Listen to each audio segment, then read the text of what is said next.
கேள்வி ஒன்றாக இருந்தாலும் பதில் எப்படியா இருக்கும், ஆளுக்கு ஏற்ற மாதிரி மாறுபடும். நேரில் வந்துட்டால் என்ன பண்ணிடலாம், எல்லா கேள்வியும் கேட்டு தெளிவாக. அதுக்கு தான் சத் சங்கம். என்னுடைய நோக்கம் எல்லாம் மனிதர்கள் எல்லாம் மகிழ்ச்சியாக இருக்கணும், அவ்வளோதான். இல்லை கரெக்ட் தான், நல்லா தெரியுது. குடிச்சா லிவர் வீங்கிடும், இல்லை டாக்டர் வர சொல்லி அனுப்புகிறாரு, நிறைய குடிக்கிறீங்க லிவர் வீந்துக்குதுன்ட்டு. அல்மா சாராய பாட்டில் பார்த்த உடனே அவாந்து இல்லை. அது மட்டும்தான் இல்லை, எல்லாம் தெரியுது. கல்யாணம் பண்ணி பொண்டாட்டிங்க சரியில்லாமல் போயிடுறாளுங்க, ஆனாலும் கல்யாணம் பண்ணி சொல்லுது. புருஷனுக்கு சரியில்லைனாலும் கல்யாணம் பண்ணி சொல்லுது. வாழ்க்கையில் பிரச்சனைகளெல்லாம் சந்தித்த பிறகு கூட திரும்ப திரும்ப அதே செய்யுது. அப்படி தானே? அதுதான் என்னன்னு தெரியலையே. நான் என்ன வர கேட்குறேன், நான் என்ன பண்ணிட்டேன் அப்படின்னா, இந்த மனசெல்லாம் தெளிகிறதெல்லாம் சாத்தியம் இல்லை. அதுக்கு ஒரு பெரிய வேலை ஒன்று கொடுத்தா கம்மன் ஆகிடும். எதுக்கு? மனசுக்கு ஒரு வேலை. அந்த மாதிரி ஒரு வேலை கொடுத்துட்டேன். சிவாய நம்ம சொல்லுரு, சும்மா அங்கே இங்கெல்லாம் பண்ணாத, போவாத அப்படின்ட்டு. ஆனாலும் நான் என்ன பண்ணுறேன்னா, இது மாதிரி ஒரு ஐடியா பண்ணினேன். எனக்கு என்னென்ன தேவை, அதுங்களில் மட்டும் நான் அக்கறையாக இருக்கிறது எப்படி, அது மேலே மட்டும்தான் நம்ம கவனமாக இருக்கணும். மற்றது மேலே நம்ம கிடையாது கவனமாக இருக்காது. போகிற வழியில் லட்டு கடை, பூந்தி கடை, இதெல்லாம் லாலா கடைலாம் இருக்கும். நம்ம போகிறது அங்கே நகை கடை, அதுங்க தான் நம்ம போனோம். மற்ற கடை நம்ம என்ன பண்ண கிடையாது, பார்க்கக்கூடாது அப்படின்னு முடிவு பண்ணிட்டேன். ஆனாலும் இது கடிவாளம்லாம் போட்டு இப்படிலாம் திரும்புது. அப்படியே 100%மானா அப்படிலாம் இல்லை எனக்கு. இப்போ என்னை பார்த்து நானே ஒரு முள்ள மாதிரி ஆகிறேன். எனக்கு நல்லா தப்புன்னு தெரிஞ்சுமே செஞ்சுன்னுக்கிறேன். நான் உனக்கு கேட்டால் நான் பதில் நான் சொல்லுது உனக்கு சொல்கிறேன், ஆனால் என்ன கேட்கக்கூடாது. நீ எனக்கு சொல்லி தெரிய, நீ அப்படி இல்லையே என்ன பண்ண முடியாது, கேட்கக்கூடாது. புரியுதா என்ன சொல்கிறேன்ட்டு? எனக்குலாம் ரூல்ஸ் எல்லாம் ரெகுலேஷன் எல்லாம் சொல்லி தரையே, நீயா அப்படி இல்லை அப்படின்னு கேட்கக்கூடாது. புரிஞ்சிச்சா? சிகரெட் பிடிச்சின்னா டாக்டர் எழுதுவார், சிகரெட்லாம் பிடிக்கக்கூடாதுன்னு. இல்லை அந்த கதை தான். மனசு எப்போ பார்த்தாலும் ஏதோ ஒன்றா செஞ்சுனே இருக்கணும், அதுக்கு என்கேஜாக இருக்கணும். இல்லைன்னு வச்சுக்கேன், ஏற்கனவே எதனா செஞ்சுருந்தால் அதை செஞ்சுன்னு இருக்கும்.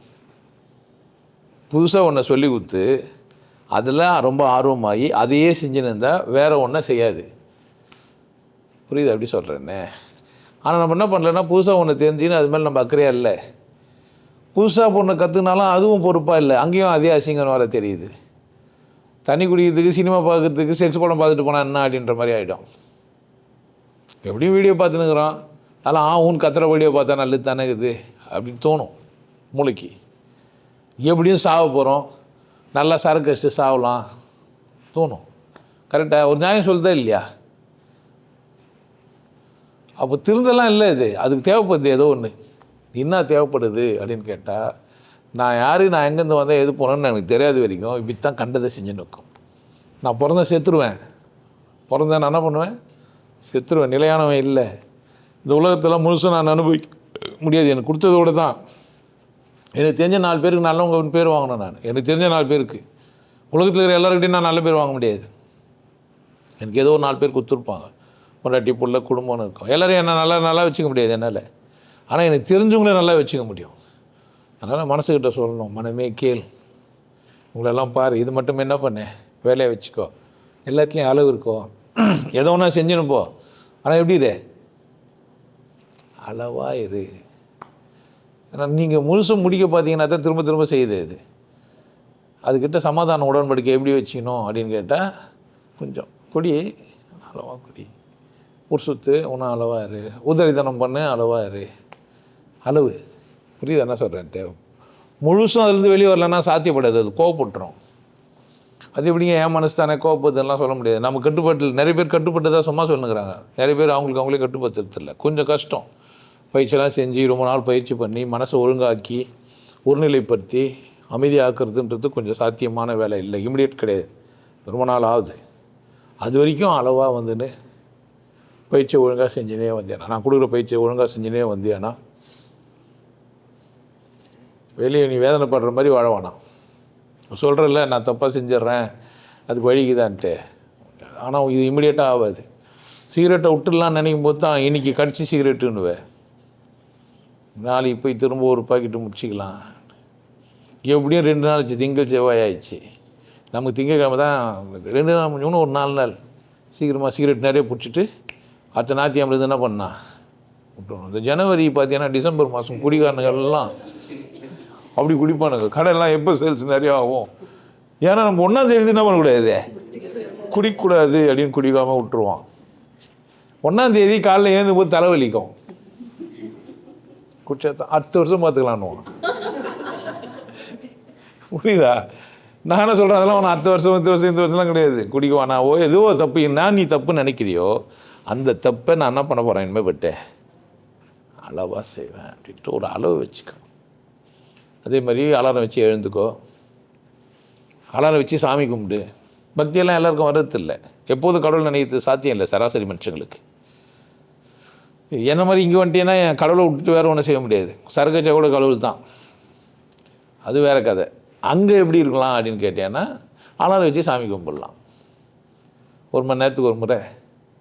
புரியுதா என்ன சொல்கிறேன்ட்டு? அந்த மாதிரிலாம் செஞ்சினே வந்தியானா ஒரு நாள் உன் பேச்சு கேட்பேன். உன் பேச்சை நீ கேட்ப, நீ செய்வ, நினைக்கூட மாட்டேன், செய்வேன், நினைப்ப, செய்யலாமான்னு நினைப்ப, ஒரு சண்டை போடுவேன், அது நாளைக்கு பார்த்துக்கலான்னுவேன். வேலைக்கு தானே இன்னும் ஒரு வருஷம் ரெஸ்ட் எடுத்துகிட்டு போகலாமே, அது மாதிரி ரிட்டையர்ட் ஆகிறதுக்கு 60 வயசு ஆகும், இன்னும் ஒரு 2 வருஷம் என்ன பண்ணலாம், ரெஸ்ட் எடுத்துகிட்டு போகலான்னு தோணும். கல்யாணம் தானே தள்ளி போடுவேன், ஒன்று தள்ளி தள்ளி போயின்னுக்கும். புரியுதா என்ன சொல்கிறேன்னே? இப்போ அளவு என்ன பண்ணலாம், எல்லாத்துக்கூடவும் ஒரு உடன்படிக்கை வச்சுக்கோ, அளவு வச்சுக்கோ, சீக்கிரமாக வெளியே வந்துடுவேன். அதான் அளவு வச்சுக்கின்னே அப்படியே கண்டினியூவாக பண்ணணும் பண்ண மாட்டேன், போர் அடிக்கும். அளவு வச்சுக்கினா இன்னும் கொஞ்சம் ஊற்ற மாட்டேன்ற. ஒரு குடிகாரனாகிறேன்னு வச்சுக்கேன், ஒரு நாளைக்கு நான் 90 ml தான் சாப்பிடுவேன், இல்லை ஒரு குவார்ட்டர் தான் சாப்பிடுவேன் அப்படின்னு நிறுத்திக்கணும். என்ன பண்ணுவோம், கடைக்கு போவான், ஒரு குவார்ட்டர் வாங்குவான், ஃப்ரெண்டு வருவான், இன்னொரு குவார்ட்டர் வாங்குவாங்க, அவன் ஊற்றுவான், அவன் இன்னொரு ஆள் வருவான், எல்லாத்தையும் விட்டு இழுத்து போன பாட்டிலெல்லாம் ஊற்றி குடிச்சிட்டு வருவான். பத்தாது அவனுக்கு. புரியுதா? குடிக்கிறது மட்டும் அவனுக்கு காசு இருக்காது, ஆனால் சரகரில் போய் நின்று வைப்பான். இந்த எச்சக்குடியெலாம் இது தெரியுமா உங்களுக்கு? குடியிலே எச்சக்குடியெலாம் தெரியுமா? அங்கே இருப்பாங்க, நின்று இருப்பாங்க 4-5 பேர், நல்ல பேண்ட் ஷர்ட்லாம் போட்டுன்னு, வாங்க சார், நம்ம முன்ன பின்ன தெரிஞ்ச மாதிரியே பண்ணுவாங்க, இது சாப்பிட்றீங்களா அது சாப்பிட்றீங்களா அப்படின்ட்டு. அது மாதிரி உஷாராரு. உன்னை நீ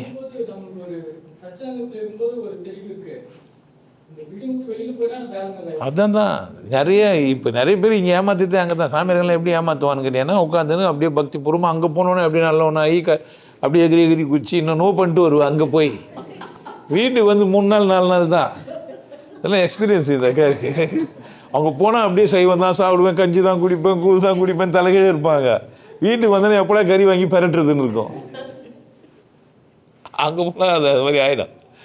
அப்புறமா திரும்ப அங்கே போனோம். நீ எங்கே சாரா கடைக்கு இது மற்ற கடைக்கு போகிற மாதிரியே சாமியார் கடைக்கு போனோம். நீ நான் சொல்கிறது அப்படி இல்லை, நீ இங்கே வர கட்டியோட ஒழுக்கமாக இருக்கலாம், இங்கே வரணும்னு அவசியம் இல்லை. உன்னை நீ சரி பண்ணிட்டியானா எங்கே இருக்கலாம், எங்கே வேணா இருக்கலாம். சாராயம் ஊற்றி குடிக்கலாம், குடிக்காமல் இருக்க முடியும்.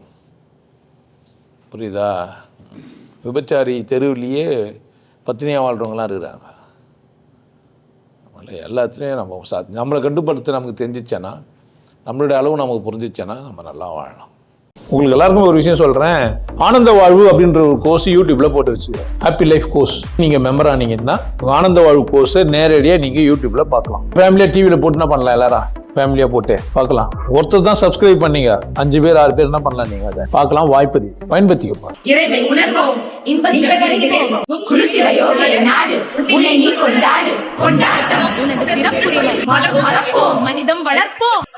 நல்லா இருங்க, சிறப்பாக இருங்க, கொண்டாட்டமாக இருங்க. உங்களை நீங்கள் மதிப்பு மிகுந்தவராக மாற்றுறது உங்கள் கையில் தான் இருக்குது. நல்லா இருங்க. நான் ஒரு வாய்ப்பு என்னை பயன்படுத்திக்கலாம். நல்லது.